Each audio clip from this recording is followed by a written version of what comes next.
परिचय। बच्चों बताओ कि कक्षा में कितने छात्र हैं? 35 हैं सर। बहुत अच्छे। और इनमें से कितने छात्रों की लंबाई 3 फीट से ज्यादा है? ऐसे 5 छात्र हैं सर। और इनमें से कितनी लड़कियां हैं? ओह, बहुत सी लड़कियां हैं सर। क्या तुम जानते हो कि मैं ये प्रश्न क्यों पूछ रहा हूं? नहीं सर, मैं आपकी कक्षा के आंकड़े ले रहा हूं। आंकड़े? वो क्या होते हैं सर? अच्छा चलो, आज हम अपने इस अध्याय में आंकड़ों के बारे में विस्तार से चर्चा करेंगे। उद्देश्य।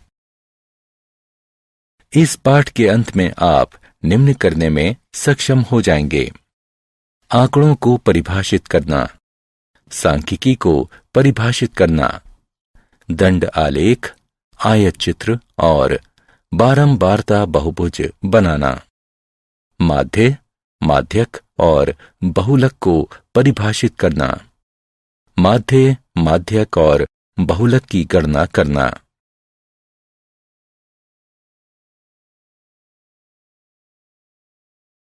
परिभाषा। हम जानते हैं कि संख्यात्मक या अन्य तथ्य या चित्र, जिन्हें आंकड़े यानी डाटा कहते हैं, एक खास उद्देश्य से एकत्रित किए जाते हैं। डाटा लैटिन शब्द डेटम का बहुवचन है। स्टैटिस्टिक्स शब्द लैटिन शब्द स्टेटस से बना है, जिसका अर्थ एक राजनैतिक राज्य होता है। सांख्यिकी का काम आंकड़ों का संग्रह करना है, संगठित करना, विश्लेषित करना और निर्वचन करना।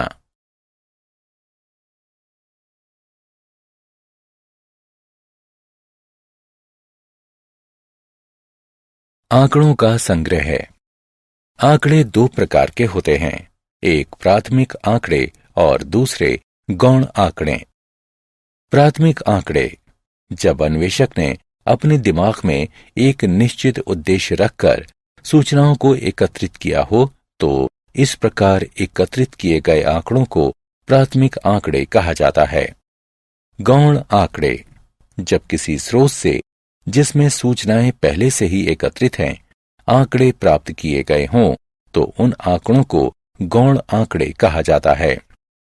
इस प्रकार के आंकड़े का प्रयोग, जिसे किसी और ने इन्हें अन्य संदर्भ में एकत्रित किया है, यह सुनिश्चित करने के बाद ही कि ये स्रोत विश्वसनीय है, काफी सावधानी के साथ करना चाहिए।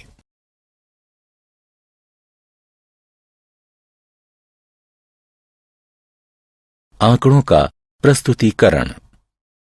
आंकड़ों का संग्रह करने के बाद अन्वेषक को इन आंकड़ों को ऐसे रूप में प्रस्तुत करने की विधियों को ज्ञात करना होता है जो अर्थपूर्ण हो और सरलता से समझी जा सकती हों।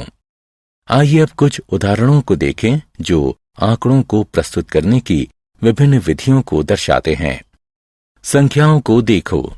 ये संख्याएं विज्ञान विषय में 10 छात्रों द्वारा प्राप्त किए गए अंक हैं।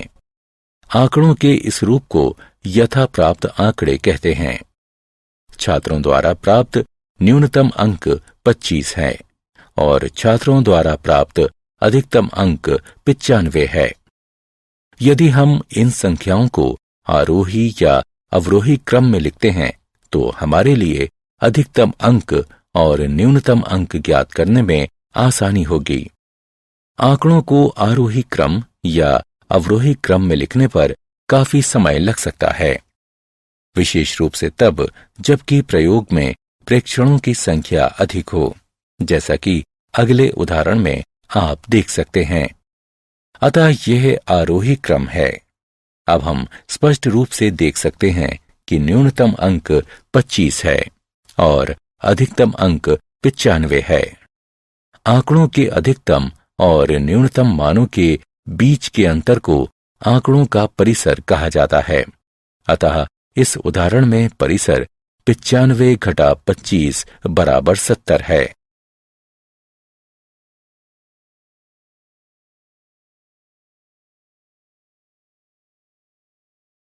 बारंबारता। इन संख्याओं को देखिए।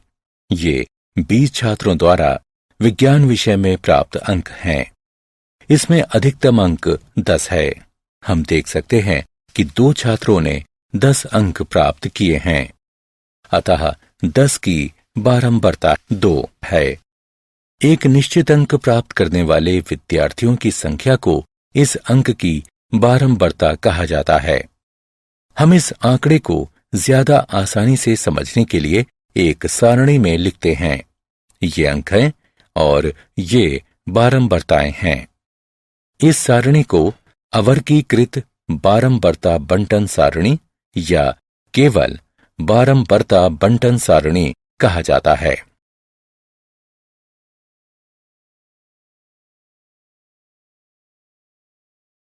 वर्गीकृत बारंबारता बंटन सारणी। कई बार हमें आंकड़ों की बड़ी संख्या प्राप्त होती है, तो ऐसी बड़ी संख्या वाले आंकड़ों को प्रस्तुत करने के लिए हम इन्हें वर्गों में बांट देते हैं, जैसे 0 से 3, 4 से 7 से लेकर 16 से 19 तक, क्योंकि हमारे आंकड़े 1 से 18 तक हैं। इन वर्गों को वर्ग या वर्ग अंतराल कहते हैं और माप को वर्ग माप या वर्ग चौड़ाई कहा जाता है। यहाँ माप 4 है। इन सभी वर्गों में सबसे छोटी संख्या को निम्न वर्ग सीमा और सबसे बड़ी संख्या को ऊपरी वर्ग सीमा कहते हैं। जैसे 0 से 3 में 0 निम्न वर्ग सीमा है और 3 ऊपरी वर्ग सीमा है। इस प्रकार की सारणियों को वर्गीकृत बारंबारता बंटन सारणी कहते हैं।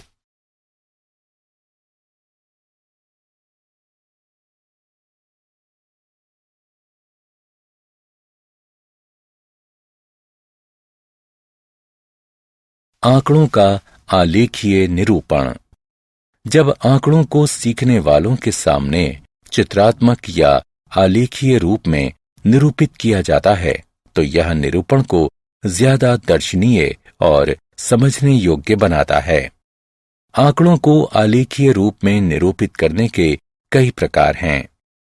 दंड आलेख, एक समान चौड़ाई और परिवर्ती चौड़ाइयों वाले आयत चित्र और बारंबारता बहुभुज। आइए इनके बारे में एक एक करके जानें। दंड आलेख। हम जानते हैं कि दंड आलेख आंकड़ों का एक चित्रीय निरूपण होता है, जिसमें प्रायः एक अक्ष, मान लीजिए एक्स अक्ष पर एक चर को प्रकट करने वाले एक समान चौड़ाई के दंड खींचे जाते हैं, जिनके बीच में बराबर बराबर दूरियां छोड़ी जाती हैं। चर के मान दूसरे अक्ष, मान लीजिए वाई अक्ष पर दिखाए जाते हैं और दंडों की ऊंचाइयां चर के मानों पर निर्भर करती हैं। आइए अब हम निम्नलिखित उदाहरण लेकर इनका पुनर्विलोकन करें कि एक दंड आलेख किस प्रकार बनाया जाता है। यह नीना द्वारा पिछले हफ्ते खाई गई चॉकलेटों की संख्या बताता है। क्या आप बता सकते हैं कि किस दिन उसने सबसे अधिक चॉकलेट खाई थी? हम देख सकते हैं कि बृहस्पतिवार को उसने सबसे अधिक चॉकलेट खाई।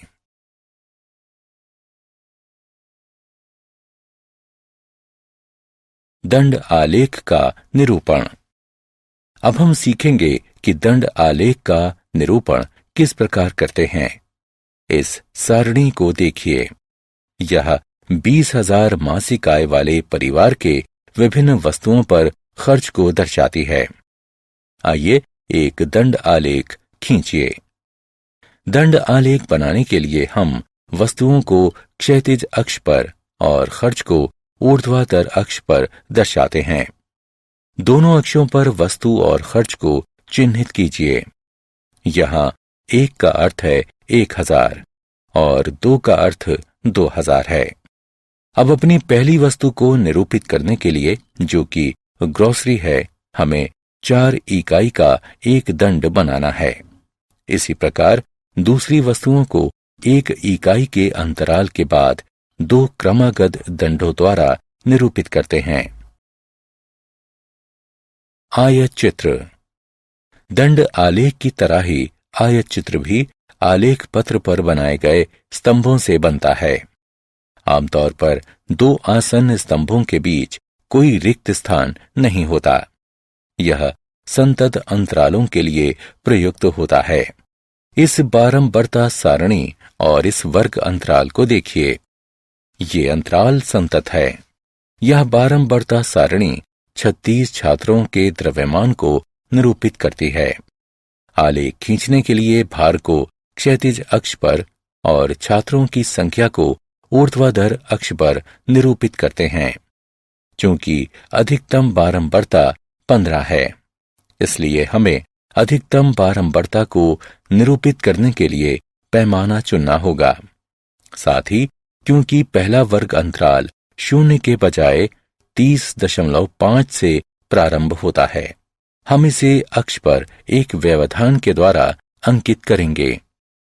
आइए अब वर्ग अंतराल 30.5 से 35.5 के लिए 9 सेंटीमीटर लंबाई का एक आयत बनाएं।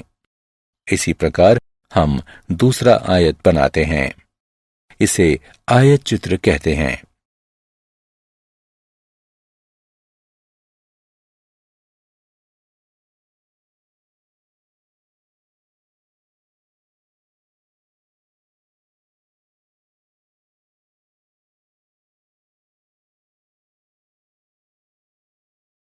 बारंबारता बहुभुज।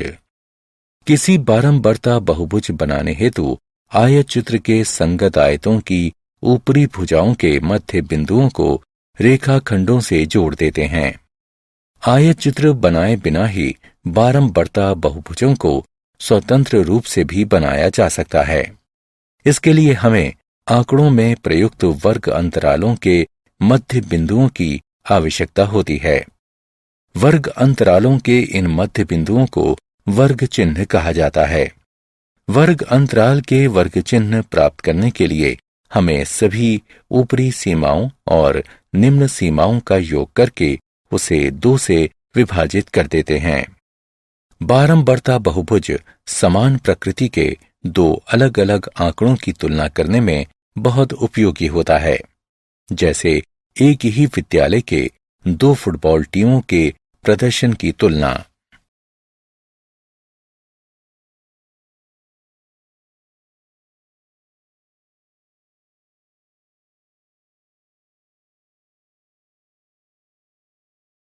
केंद्रीय प्रवृत्ति के माप। केंद्रीय प्रवृत्ति का आशय आंकड़ों के माध्य या किसी खास मान से होता है और इसका मापन माध्य, माध्यक और बहुलक से किया जाता है। आइए एक एक कर इनके बारे में जानें। माध्य। अनेक प्रेक्षणों का माध्य या औसत सभी प्रेक्षणों के मानों के योग को प्रेक्षणों की कुल संख्या से भाग देने पर प्राप्त होता है। इसे इस चिन्ह जिसे x बार पढ़ा जाता है, इससे प्रकट किया जाता है। माध्यक। माध्यक दिए हुए प्रेक्षणों में वह मान होता है जो इसे ठीक ठीक 2 भागों में विभक्त कर देता है। जब प्रेक्षणों की संख्या n विषम होती है, तब माध्यक n/1/2वें प्रेक्षण का मान होता है। उदाहरण के लिए यदि n बराबर 13 है, तो 13/1/2वां माध्यक होगा, जो कि 7वां प्रेक्षण है।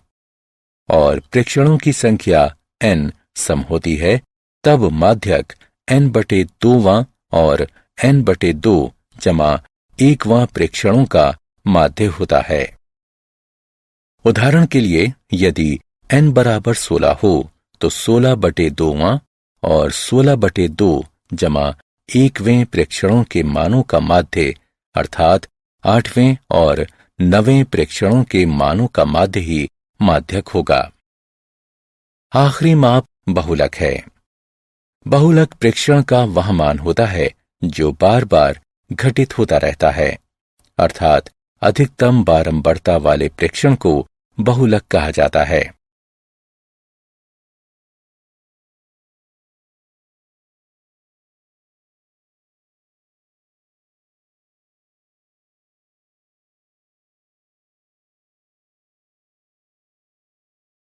उदाहरण। आइए अब एक उदाहरण को हल करते हैं। माउंट राइवल प्रत्येक वर्ष एक फुटबॉल प्रतियोगिता आयोजित करता है। इस वर्ष 10वें खेल में घरेलू टीम की ओर से सबसे अधिक गोल करने वाले ने 7, 5, 0, 7, 8, 5, 5, 4, 4 और 5 गोल किए। माध्य स्कोर क्या है? आइए हम एक चर xi का प्रयोग करें जो कि i वे प्रेक्षण को प्रकट करता है। इस स्थिति में i का मान 1 से 10 के बीच हो सकता है। अतः हमारा पहला प्रेक्षण x1 है और दूसरा प्रेक्षण x2 है और x10 तक सभी मान इसी प्रकार होंगे। यहाँ x1 बराबर 7 पहले प्रेक्षण का मान है। इसी प्रकार x2 बराबर 5, x3 बराबर 0, x4 बराबर 7, x5 बराबर 8, x6 बराबर 5, x7 बराबर 5, x8 बराबर 4, x9 बराबर 4 और x10 बराबर 5। अतः माध्य x बार बराबर सभी प्रेक्षणों का योग बटे प्रेक्षणों की कुल संख्या, जो कि x1 जमा x2 जमा x3 जमा x4 जमा x5 जमा x6 जमा x7 जमा x8 जमा x9 जमा x10 बटा 10 के बराबर है, जो 7 जमा 5 जमा 0 जमा 7 जमा 8 जमा 5 जमा 5 जमा 4 जमा 4 जमा 5 बटा 10 के बराबर है। यह 50 बटा 10 के बराबर है, जो कि 5 के बराबर है। अतः माध्य स्कोर 5 है। यदि प्रेक्षणों की संख्या ज्यादा जैसे x 30 होती तो माध्य की तुलना करने में काफी समय लगता। ऐसे प्रश्नों को हल करने के लिए हम संकलन के लिए ग्रीक चिन्ह सिग्मा का प्रयोग करते हैं। अतः x1 जमा x2 जमा x3 जमा इत्यादि जमा x 30 तक लिखने के बजाय हम इसे xi का योग लिखते हैं, जहां i का मान 1 से 30 तक विचरण करता है। यह अवर्गीकृत बारंबारता के लिए है। 20 छात्रों द्वारा प्राप्त अंकों 10 में से उसका बहुलक ज्ञात कीजिए। हम जानते हैं कि बहुलक उस प्रेक्षण का मान है जिसकी बारंबारता अधिकतम होती है। आइए इन चिन्हों को आरोही क्रम में व्यवस्थित करें। हम देख सकते हैं कि 9 सबसे अधिक आ रहा है, अतः हम कह सकते हैं कि 9 ही अंकों का बहुलक है।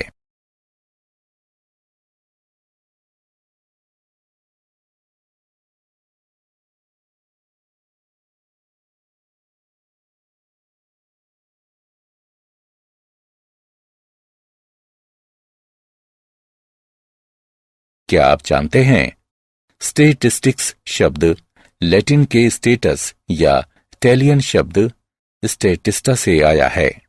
इन शब्दों का अर्थ राजनैतिक राज्य या सरकार होता है। शेक्सपियर ने अपने नाटक हैमलेट सन 1602 में स्टेटिस्टिक्स शब्द का प्रयोग किया है। पुराने समय में सांख्यिकी का प्रयोग शासकों द्वारा किया जाता था, लेकिन सांख्यिकी का प्रयोग शासकों और राजाओं तक ही सीमित था, जो इसका प्रयोग अपने सैन्य क्षमता, संपत्ति, करों और दूसरे सरकारी मदों के आकलन के लिए अपने राज्य की भूमि, कृषि, वाणिज्य, जनसंख्या की गणना के लिए किया करते थे।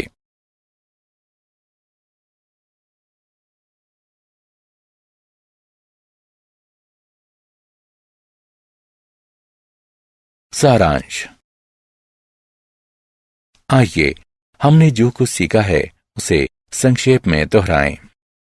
एक निश्चित उद्देश्य से एकत्रित किए गए तथ्यों और अंकों को आंकड़ा कहते हैं। सांख्यिकी अध्ययन का वह क्षेत्र है जिसमें आंकड़ों के प्रति प्रस्तुतिकरण, विश्लेषण तथा निर्वचन पर विचार किया जाता है। अवर्गीकृत आंकड़ों की केंद्रीय प्रवृत्ति की 3 माप हैं। माध्य, प्रेक्षणों के सभी मानों के योग को प्रेक्षणों की कुल संख्या से भाग देने पर माध्य प्राप्त हो जाता है। इसमें x प्रकट किया जाता है। माध्यक, माध्यक सबसे मध्य वाले प्रेक्षण का मान होता है। जब प्रेक्षणों की संख्या n विषम होती है तब माध्यक n/1/2वें प्रेक्षण का मान होता है, और यदि प्रेक्षणों की संख्या n सम होती है तब माध्यक n/2वें और n/2 = 1वें प्रेक्षणों का माध्य होता है। बहुलक, सबसे अधिक बारंबारता वाला प्रेक्षण बहुलक होता है।